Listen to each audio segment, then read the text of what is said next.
ಭೋಲೆನಾಥ, ಹೋದ ಕೆಲಸವಾಯಿತು. ನಿನ್ನ ಆತ್ಮಕ್ಕೆ ಒಂದೊಡಲು ತಲುಪಿತು. ಇನ್ನು ನಿನ್ನ ಆತ್ಮಕ್ಕೆ ಅವನ ದೇಹವೇ ವಾಸದ ಮನೆ. ಸ್ವಾಮಿಗಳೇ, ಯಾರದು? ಹೇಗಿದ್ದಾನೆ ನೋಡಕ್ಕೆ? ಇನ್ನು ಕೆಲವೇ ಸಮಯದಲ್ಲಿ ನೀನೇ ಅವನಾಗುವಾಗ ಅವನು ಯಾರು ಎಂದು ತಿಳಿಯುವ ಹಠಬೇಕೆ ಭೋಲೆನಾಥ? ನಿನ್ನ ಪ್ರಶ್ನೆಗೆ ನೀನೇ ಉತ್ತರ. ಸಮಯ ಮೀರುತ್ತಿದೆ. ಅಮೃತ ಘಳಿಗೆ ನಿನ್ನೆದುರಿಗಿದೆ. ಆ ಅಮೃತ ಘಳಿಗೆಯಲ್ಲೇ ಪೂಜೆ ಜರುಗಬೇಕು.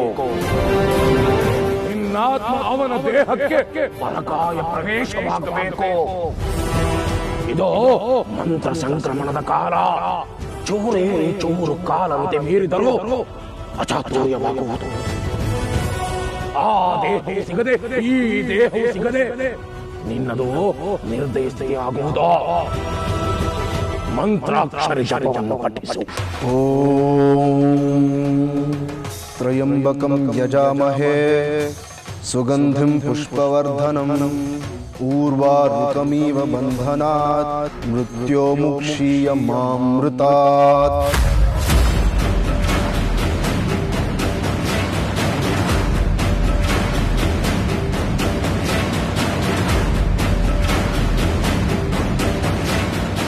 ಗುರುಗಳೇ, ಏನು ಮಾರ್ಗಚಕ್ರ ಈ ದಾರಿನಲ್ಲಿ ಹೋಗ್ತಾ ಇಲ್ಲ.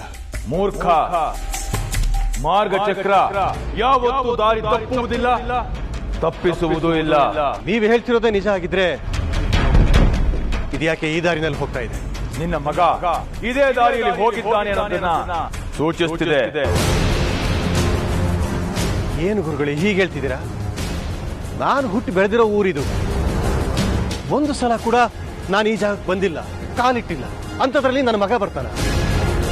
ಇಷ್ಟಕ್ಕೂ ನನ್ನ ಮಗ ಇಲ್ಲಿಗೆ ಯಾಕೆ ಬಂದ? ನಿನ್ನ ಮಗನೇ ಬಂದನೋ ಅಥವಾ ಅವನ ಮೇಲೆ ಮಂತ್ರ ಪ್ರಯೋಗ ಮಾಡಿ ಯಾರಾದರೂ ಇಲ್ಲಿ ಕರೆದುಕೊಂಡು ಬಂದರೋ ಯಾರಿಗೆ ಗೊತ್ತು? ನಿನ್ನ ಪ್ರಶ್ನೆಗಳಿಗೆ ಉತ್ತರ ಕೊಡುತ್ತಾ ಕಾಲಹರಣ ಮಾಡುವುದು ಸೂಕ್ತವಲ್ಲ.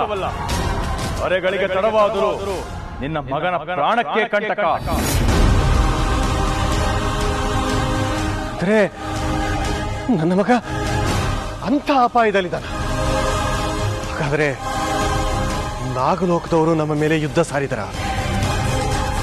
ಮಗನ ಮೂಲಕ ಸೇಡು ತೀರಿಸಿಕೊಳ್ಳೋದಕ್ಕೆ ನೋಡ್ತಾ ಇದ್ದಾರ? ಕೆಲವು ಉತ್ತರಗಳು ಯಾವತ್ತು ಎತ್ತರದಲ್ಲಿರುತ್ತೆ ದಿಗ್ವಿಜಯ. ಉತ್ತರದ ಎತ್ತರಕ್ಕೆ ನಾವು ಬೆಳೆದಾಗ ಮಾತ್ರ ಉತ್ತರ ನಮ್ಮದಾಗಲು ಸಾಧ್ಯ. ಇಲ್ಲದಿದ್ದರೆ ಪ್ರಶ್ನೆಯಾಗಿ ಬದುಕು, ಪ್ರಶ್ನೆಯಾಗಿ ನಮ್ಮ ಸಾವು. ಅಲ್ಲಿ ಸಮಸ್ಯೆ ಎದುರಾಗುವುದಕ್ಕೆ ಮುಂಚೆ ಹೊರಡೋಣ. ಬಾ. ಜಯ ಭೋಲೆನಾಥ. ಅಮೃತ ಘಳಿಗೆ ಬಂತು. ಆಕಾಶದಿಂದ ಗಂಗೆ ಭೂಸ್ಪರ್ಶ ಮಾಡಿದ ಪುಣ್ಯಕ್ಷಣ. ವಾಯುಪುತ್ರ ಹನುಮಂತ ಸಂಜೀವಿನಿ ಪರ್ವತವನ್ನು ಎತ್ತಿದ ಪುಣ್ಯಕ್ಷಣ. ಈ ಪುಣ್ಯಕ್ಷಣದಲ್ಲಿ ಆದಿಶೇಷ ಮಾನವ ರೂಪಿ ತ್ರಿಶೂಲನಿಗೆ ನವಕಾಯ ದೊರಕೋ ಪುಣ್ಯಕ್ಷಣ. ಜಯ ಭೋಲೆನಾಥ.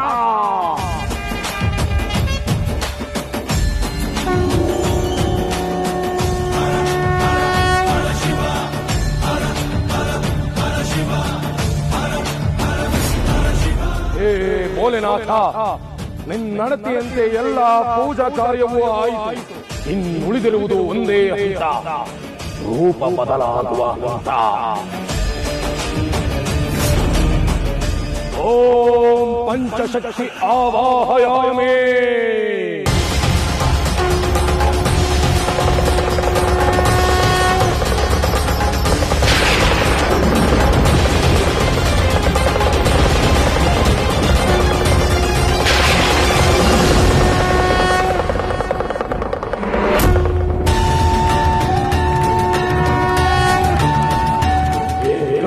ಸಾಗರ ಹೇ ತ್ರ್ಯಂಬಕೇಶ್ವರ, ಶರಣ ಮಹೇಶ್ವರ, ಶರಣು.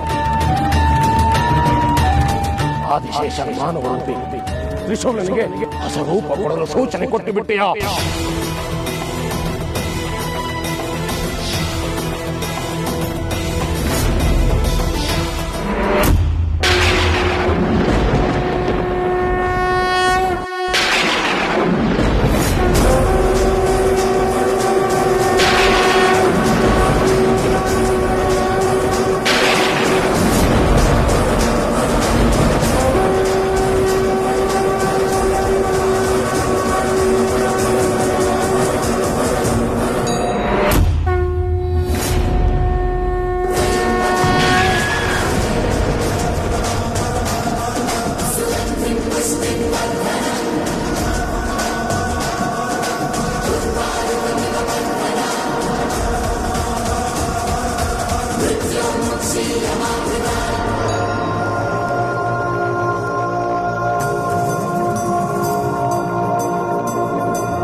ಸ್ವಾಮಿಗಳೇ, ಇದ್ಯಾರ ರೂಪ?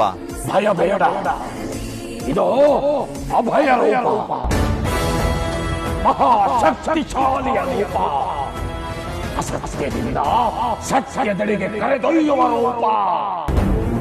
ಸ್ವಾಮಿಗಳೇ, ಅಭಯ ರೂಪ ಅಂತೀರ, ಈ ರೂಪ ಇದ್ದವನು ಮಹಾಶಕ್ತಿಶಾಲಿ ಅಂದ್ರಿ, ಯಾರವನು?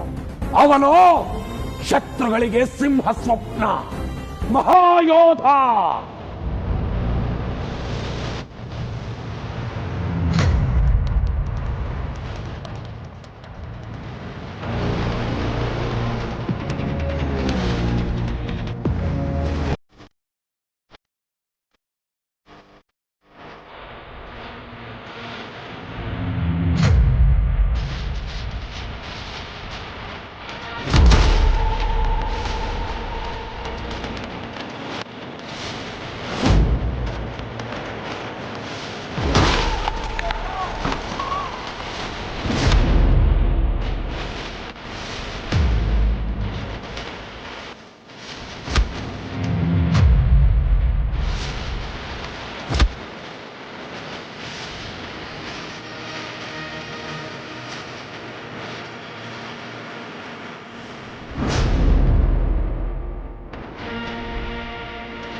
Crime investigation department.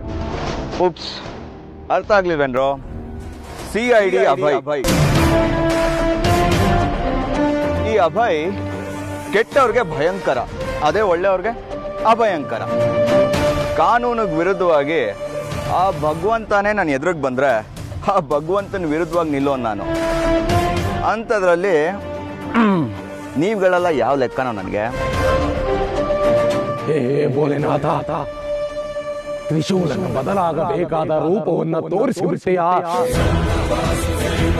ಈ ಮಾಯಾಭಟನ ವೇಷದಿಂದ ಆದಿಶೇಷನಿಗೆ ಎಲ್ಲ ಸತ್ಯವೂ ತಿಳಿಯುತ್ತದೆ ಎಂದು ನೀನು ಬಯಸುವುದಾದರೆ ಹಾಗೆ ಹಾಗೆ ಹಾಗೆ ಆಗಲಿ ತಂದೆ. ಜೈ ಭೋಲೆನಾಥ.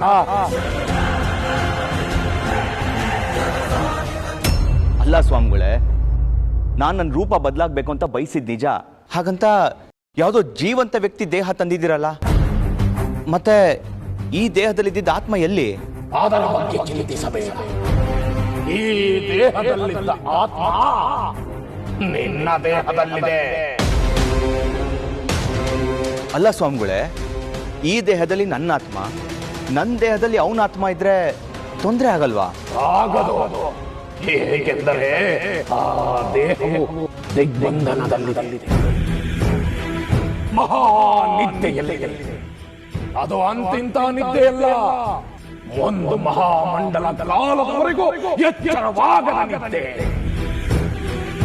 ಅದುವರೆಗೂ ನಾನು ಆ ದೇಹವನ್ನು ಕಾಯಬಹುದು.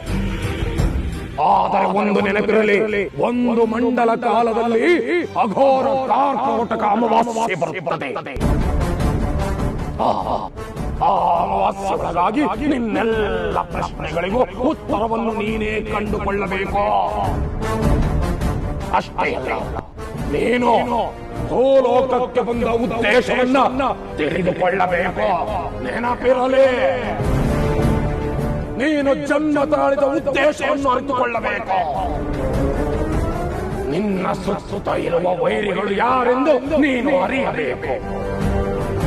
ಆದರೆ ಒಂದು ನೆನಪಿರಲಿ, ನೀನು ಎಲ್ಲವನ್ನು ಅರಿತು ಅದಕ್ಕೆ ಪರಿಹಾರವನ್ನು ಕಂಡುಕೊಳ್ಳಲು ಇರುವಂತಹ ಕ್ಷಣ, ಸಮಯ ಒಂದು ಅಘೋರ ಕಾರ್ಕೋಟಕ ಅಮಾವಾಸ್ಯೆಯ ಕ್ಷಣ. ಆ ಕ್ಷಣ ಕಳೆದರೆ ನೀನು ಬರೀ ತೃಣ. ಮತ್ತೆ ನೀನು ಬರಬಹುದು. ನಿನ್ನ ಕಾಯದೊಳಗಡೆ ನಿನ್ನ ಆತ್ಮವನ್ನು ಮತ್ತೆ ಸೇರಿಸಬಹುದು. ಆದರೆ ಒಂದು ನೆನಪಿನಲ್ಲಿ, ಮಹಾಮಂಡಲ ಕಾಲದೊಳಗಡೆ ಏನಾದರೂ ಅಚಾತುರ್ಯ ಜರುಗಿದರೆ ನಿನ್ನೆಲ್ಲ ಪ್ರಶ್ನೆಗಳಾಗಿಯೇ ಉಳಿಯುತ್ತವೆ. ಅದಕ್ಕೆ ಉತ್ತರ ದೊರಕದು. ಅಷ್ಟೇ ಅಲ್ಲ, ಜಗತ್ತಿನ ಸರ್ವ ಕಷ್ಟ ಕೋಟಲೆಗಳು ನಿನ್ನನ್ನು ಬಲಿಗೈಯಲು ನಿನ್ನ ಸುತ್ತಲೂ ಸುತ್ತಿರುತ್ತಿವೆ. ನೀನು ಸೋತರೆ ಈ ದೇಹ ಸಾಯುತ್ತದೆ. ನಂತರ ನಿನ್ನಾತ್ಮಕ್ಕೆ ಮುಕ್ತಿ ಇಲ್ಲದೆ ವಾಯುವಿನಲ್ಲಿ ಅಲೆದಾಡುತ್ತಿರುತ್ತದೆ. ಎಚ್ಚರ, ಏನಾದರೂ ಅಚಾತುರ್ಯ ಜರುಗಿದರೆ ಈ ನಿನ್ನ ರೂಪವು ಹೀಗೆ ಉಳಿಯುತ್ತದೆ, ಮತ್ತೆ ಬದಲಾಗುವುದಿಲ್ಲ. ಈ ಪೌರ್ಣಿಮೆ ಕಳೆದು ಮುಂದಿನ ಪೌರ್ಣಿಮೆ ಮುಗಿಯುವುದರೊಳಗೆ ಈ ನಿನ್ನ ದೇಹವನ್ನು ಯಾರಾದರೂ ಏನಾದರೂ ಹಿಂಸಿಸಿದರೆ ನಿನ್ನ ದೇಹ ಮಡಿಯುವುದು, ಮತ್ತೆ ನಿನಗೆ ರೂಪ ಸಿಗುವುದಿಲ್ಲ. ನಿನ್ನ ಬಳಿ ಇರುವುದು ಕಡಿಮೆ ಸಮಯ, ಹೆಚ್ಚಿನ ಜವಾಬ್ದಾರಿ. ಅಲ್ಲ ಸ್ವಾಮಿಗಳೇ, ನಾನು ಈ ರೂಪದಲ್ಲಿ ಮನೆಗೆ ಹೇಗೆ ಹೋಗ್ಲಿ? ನಿನ್ನಲ್ಲಿ ಜ್ಞಾನವಾಹಿನಿಯ ಚಿಲುಮೆ, ಅದೇ ನಿನಗೆ ದಾರಿಯನ್ನು ತೋರಿಸುತ್ತದೆ. ನಾನು ಆಗಲೇ ಹೇಳಿದ ಹಾಗೆ ನಿನ್ನದು ಸಾಮಾನ್ಯ ರೂಪವಲ್ಲ, ಒಬ್ಬ ತನಿಖಾಬದ್ಧನ ರೂಪ. ಆ ರೂಪವನ್ನ ಸದುಪಯೋಗಪಡಿಸಿಕೊ. ಸ್ವಾಮಿಗಳೇ, ನಂದೊಂದು ಪ್ರಶ್ನೆ. ನನ್ನ ದೇಹ ಎಲ್ಲಿದೆ? ಸದ್ಯಕ್ಕೆ ನಿನ್ನ ಕಣ್ಣಿಗೆ ಅದು ಗೋಚರವಾಗುವುದಿಲ್ಲ, ಅದು ಆಗಲೂಬಾರದು. ಹೋಗಿ ಬಾ. ಸರಿ ಸ್ವಾಮಿಗಳೇ, ಆಶೀರ್ವಾದ ಮಾಡಿ. ವಿಜಯೀ ಭವ.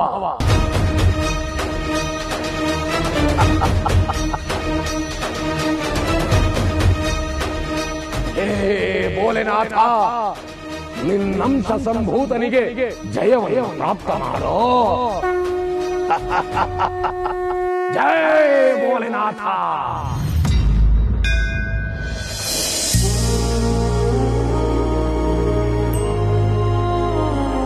ದೇವ್ರೆ, ನನ್ನ ಬದುಕಲಾಗ್ತಿರೋ ಗೊಂದಲಗಳಿಗೆ ಕಾರಣ ಆದ್ರೂ ಏನು? ಯೋಚನೆ ಮಾಡಿದ್ರೆ ಅಸ್ಪಷ್ಟ ನೆನಪುಗಳು, ಸಾವಿರಾರು ಪ್ರಶ್ನೆಗಳು. ಅದ್ರ ಜೊತೆಗೆ ತ್ರಿಶೂಲ್ ಬೇರೆ ಎಲ್ಲೋ ಹೋಗಿದ್ದಾನೆ. ಎಲ್ಲಿ ಹೋಗಿದ್ದಾನೆ, ಯಾಕೆ ಹೋಗಿದ್ದಾನೆ, ಏನು ಗೊತ್ತಾಗ್ತಿಲ್ಲ ನನಗೆ. ಇಷ್ಟಕ್ಕೂ ನಾನು ಯಾರು? ತ್ರಿಶೂಲ್ ಯಾರು? ನಿಮ್ಮ ಮನೆಗೆ ಬರೋದಕ್ಕೆ ಕಾರಣ ಆದ್ರೂ ಏನು? ತ್ರಿಶೂಲ್ ಮನೆ ಬಿಟ್ಟು ಹೋಗೋದಕ್ಕೆ ಇದ್ದ ಕಾರಣ ಏನು?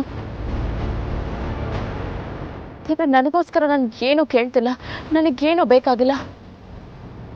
ಮನೆ ಸೇರೋದಕ್ಕೂ ಮುಂಚೆ ತ್ರಿಶೂಲ್ ನನಗೆ ಏನೇನೋ ಆಗಿರ್ಲಿಲ್ಲ, ಆದ್ರೆ ಈಗ ಅವನೇ ನನಗೆಲ್ಲ ಅಂತ ಅನ್ನಿಸ್ತಿದೆ. ನನಗೆಲ್ಲ ಆಗಿರೋ ತ್ರಿಶೂಲ್ಗೆ ಯಾವ ತೊಂದರೆನೂ ಆಗ್ಬಾರ್ದು ದೇವ್ರೆ. ಎಲ್ಲೇ ಇದ್ರು ನನ್ನ ಹತ್ರ ಬೇಗ ವಾಪಸ್ ಬರಲಿ. ಅವನನ್ನ ನಾನು ನೋಡಿ ಕಣ್ ತುಂಬ್ಕೋಬೇಕು ದೇವ್ರೆ. ನನ್ನ ತ್ರಿಶೂಲ ನನ್ನ ಎದುರುಗಡೆ ಕರ್ಕೊಂಡು ಬಂದೆ ಅನ್ಸು ದೇವ್ರೆ.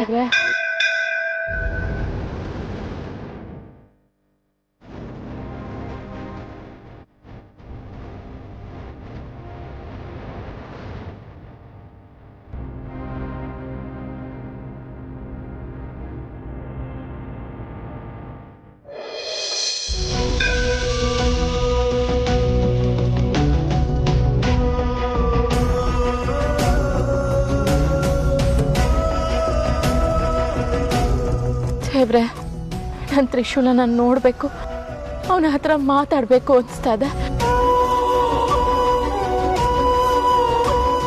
ಎಲ್ಲಿದ್ದೆ, ಹೇಗಿದ್ಯಾ ಅಂತ ಅವನ್ನ ವಿಚಾರಿಸ್ಬೇಕು. ಅವನಿಗೇನಾದ್ರೂ ತೊಂದರೆ ಆಗ್ತಾ ಇದ್ರೆ ಅದನ್ನೆಲ್ಲ ನಾನು ತಗೊಂಡು ಅವನಿಗೆ ಏನೂ ಆಗದಿರೋ ಹಾಗೆ ನೋಡ್ಕೋಬೇಕು ಅಂತ ಅನ್ನಿಸ್ತಾ ಇದೆ ದೇವ್ರೆ. ಅವನಿಗೇನೇ ತೊಂದರೆ ಆಗ್ತಿದ್ರು ಅದನ್ನೆಲ್ಲ ನಾನು ತಗೊಂಡು ಅವನನ್ನ ಚೆನ್ನಾಗಿ ನೋಡ್ಕೋಬೇಕು ಅಂತ ಅನ್ನಿಸ್ತಾ ಇದೆ.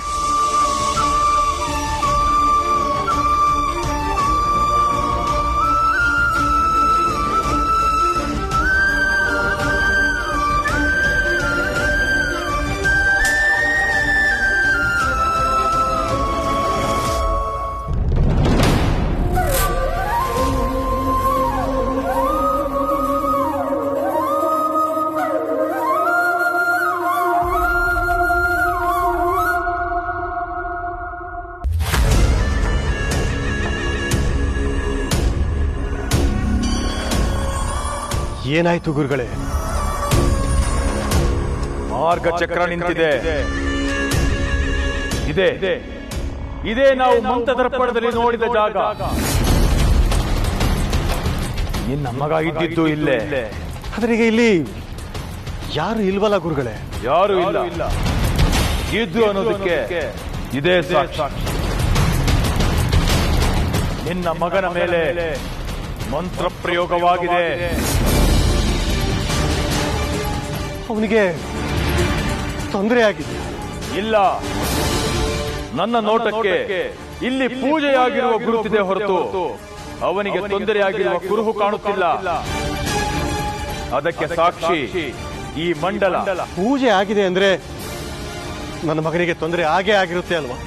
ಇಲ್ಲ ದಿಗ್ವಿಜಯ, ಹಾಗೇನಾದರೂ ಅವನಿಗೆ ತೊಂದರೆ ಆಗಿದ್ದರೆ ಇಲ್ಲಿ ರಕ್ತದ ಕುರುಹು ಕಾಣಬೇಕಾಗಿತ್ತು. ಇಲ್ಲಿ ಯಾವ ರಕ್ತದ ಕಲೆಯೂ ಇಲ್ಲ. ಅವನ ಮೇಲೆ ಆಗಿರುವುದು ಸಾತ್ವಿಕ ಪ್ರಯೋಗ. ಅದಕ್ಕೆ ಇಲ್ಲಿ ಯಾವ ರಕ್ತದ ಕುರುಹೂ ಇಲ್ಲ. ಹಾಗಾದ್ರೆ ನನ್ನ ಮಗ ಎಲ್ಲಿದ್ದಾನೆ ಗುರುಗಳೇ? ಅವನಿಗೇನಾಗಿರಬಹುದು? ಗೋಚರ ಆಗುತ್ತಿಲ್ಲ ದಿಗ್ವಿಜಯ. ಆದರೆ ಒಂದೊಂದು ಸತ್ಯ, ನಿನ್ನ ಮಗನ ಪ್ರಾಣಹರಣವಂತೂ ಆಗಿಲ್ಲ. ಅವನಿನ್ನು ಜೀವಂತವಾಗಿದ್ದಾನೆ. ನಾನು ನಿನಗೆ ಮೊದಲೇ ಹೇಳಿದ್ದೇನಲ್ಲ, ಇಲ್ಲಿ ಆಗಿರುವುದು ಬರೀ ಪೂಜೆ, ಬಲಿ ಪೂಜೆಯಲ್ಲ. ಗುರುಗಳೇ, ನಿಮ್ಮ ಶಕ್ತಿ ಸಾಮರ್ಥ್ಯದಿಂದ ಇಲ್ಲಿ ಯಾವ ವಿಧವಾದ ಪೂಜೆ ಆಗಿದೆ? ನನ್ನ ಮಗ ಎಲ್ಲಿದ್ದಾನೆ ಈಗ ಅಂತ ಕಂಡುಹಿಡಿಯಬಹುದಾ? ಖಂಡಿತ ಸಾಧ್ಯ ಇಲ್ಲ. ಸಾತ್ವಿಕ ಪೂಜಾ ಕಾರ್ಯಗಳನ್ನು ತಿಳಿಯೋದಕ್ಕೆ, ಅದರಿಂದ ಬರುವ ಫಲವನ್ನು ಅರಿಯೋದಕ್ಕೆ ಶುದ್ಧ ಮಂತ್ರಗಳಿಗೆ ಸಾಧ್ಯವಿಲ್ಲ. ಅದು ಏನು ಅಂತ ತಿಳಿದು ಅದನ್ನು ಭೇದಿಸುವ ಶಕ್ತಿ ಇದ್ದದ್ದು ನನ್ನ ಅಣ್ಣ ತ್ರಯಂಬಕನಿಗೆ ಮಾತ್ರ. ಮುಂದೆ ಏನು ಮಾಡೋದು ಗುರುಗಳೇ?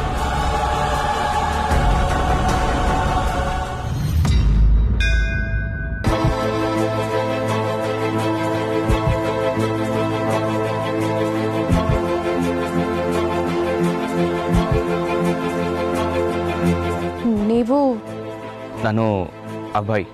ಇದಕ್ಕೆ ಮುಂಚೆ ನಾವು ಎಲ್ಲಾದ್ರೂ ಭೇಟಿ ಆಗಿದ್ದೀವಾ?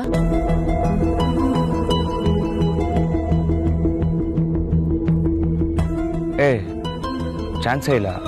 ನಾನು ಇದೇ ಮೊದಲನೇ ಸಲ ಈ ದೇವಸ್ಥಾನಕ್ಕೆ ಬರ್ತಿರೋದು. ನಾವು ದೇವಸ್ಥಾನದಲ್ಲೇ ಭೇಟಿ ಮಾಡಬೇಕು ಅನ್ನೋದೇನು ಇಲ್ವಲ್ಲ? ಬೇರೆ ಹೊರಗಡೆ ಎಲ್ಲಾದ್ರೂ ಭೇಟಿ ಮಾಡಿದೀವಾ? ನಾವೇನಾದ್ರೂ ಮಾತಾಡಿದೀವಾ? ಇಲ್ಲ, ನಾನು ಇದೇ ಮೊದಲನೇ ಸಲ ನಿಮ್ಮನ್ನು ನೋಡ್ತಿರೋದು. ಆದರೆ ನಾನು ನಿಮ್ಮನ್ನು ನೋಡ್ತಾ ಇದ್ರೆ ನನಗೆ ತುಂಬ ಗೊತ್ತಿರೋರ ಥರ, ಪರಿಚಯ ಇರೋರ ಥರ, ಮನ್ಸಿಗೆ ತುಂಬ ಹತ್ರದವ್ರ ಥರ ಅನಿಸ್ತಿದೆಯಲ್ಲ. ನೀವು ಹೇಳಿದ ಹೆಸರು ಕೂಡ ಹೊಸ್ತು. ಅಭಯ್ ಅನ್ನೋರು ಯಾರು ಗೊತ್ತಿಲ್ಲ ನನಗೆ. ಆದರೂ ನಿಮ್ಮನ್ನು ಮುಂಚೆ ಎಲ್ಲೋ ನೋಡಿದ್ದೀನಿ, ಮಾತಾಡ್ಸಿದ್ದೀನಿ ಅಂತ ಅನ್ನಿಸ್ತಿದೆಯಲ್ಲ.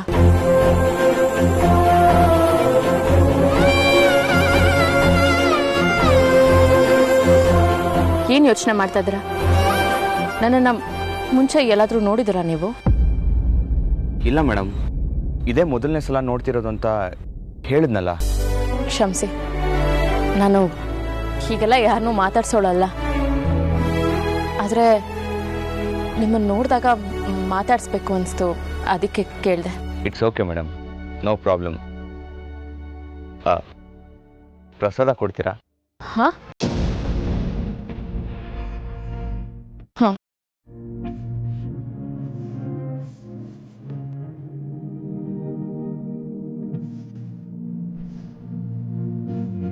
ದೇವ್ರ ಹತ್ರ ಏನೋ ತುಂಬ ಬೇಡ್ಕೋತಿದ್ರಿ?